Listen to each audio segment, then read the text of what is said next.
अब यहाँ पे सृष्टि की विस्तार की बात करते हैं, विस्तार के विषय में पूछा है कि सृष्टि का विस्तार। तो आप लोगों ने सुना था कि भगवान नारायण के नाभि कमल से ब्रह्मा जी का प्रकट हुआ। ब्रह्मा जी ने संकल्प के द्वारा सृष्टि का रचना प्रारंभ किया। तो पहले संकल्प के द्वारा 4 ऋषियों को प्रकट किया। संकल्प के द्वारा, संकल्प सृष्टि कहते हैं किसको? सनक, सनंदन, सनातन, सनत कुमार। चारों से कहा बेटा तुम सृष्टि करो। चारों ने कहा हमको सृष्टि नहीं करनी है, हम तपस्या करने चले जाएंगे। तपस्या करने चले गए और जब अपना बेटा ही अपना बात ना माने तो गुस्सा आता है, क्रोध आता है। ब्रह्मा जी को क्रोध आया कि मेरे बच्चे ही मेरी बात नहीं मान रहे हैं। तो उनका क्रोध ही भुक्ति भेदन करके रुद्र के रूप में प्रकट हो जाता है। बोलो शंकर भगवान की। रुद्र भगवान का प्रकट हुआ। भोलेनाथ से बोले आप सृष्टि करो। भोलेनाथ तमाम भूत प्रेत पिशाच बेताल का रचना करना प्रारंभ कर दिए। ब्रह्मा जी रोक दिए, रुक जाओ भोलेनाथ, ऐसा सृष्टि मत करो, गड़बड़ हो जाएगा।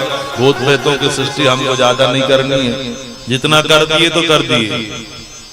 अब की बार जो है ब्रह्मा जी ने 10 ऋषियों को प्रकट किया है। मारीची, अत्रि, अंगिरा, पुलस्त्य, पुलह, क्रतु, भृगु, वशिष्ठ, दक्ष और देवर्षि नारद। 10 ऋषियों को प्रकट किया।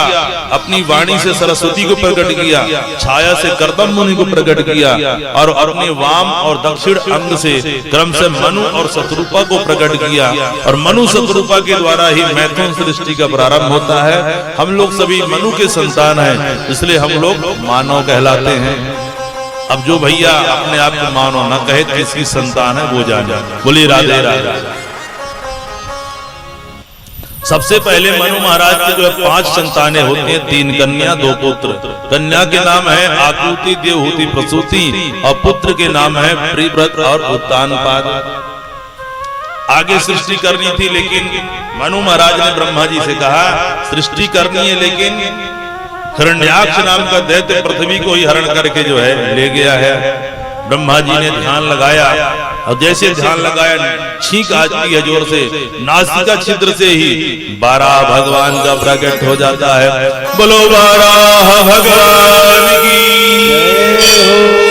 और जैसे बारह भगवान का प्रकट होता है, देखते देखते जो पर्वताकार देह जो है उनका हो जाता है। धरती से आकाश तक केवल वही 12 भगवान दिखाई दे रहे हैं। जाकर के हिरण्याक्ष दैत्य का वध किए हैं, पृथ्वी को यथाई स्थान स्थापित किए हैं। सभी देवताओं ने मिलकर के दिव्य 12 भगवान की स्तुति जो है गाई है।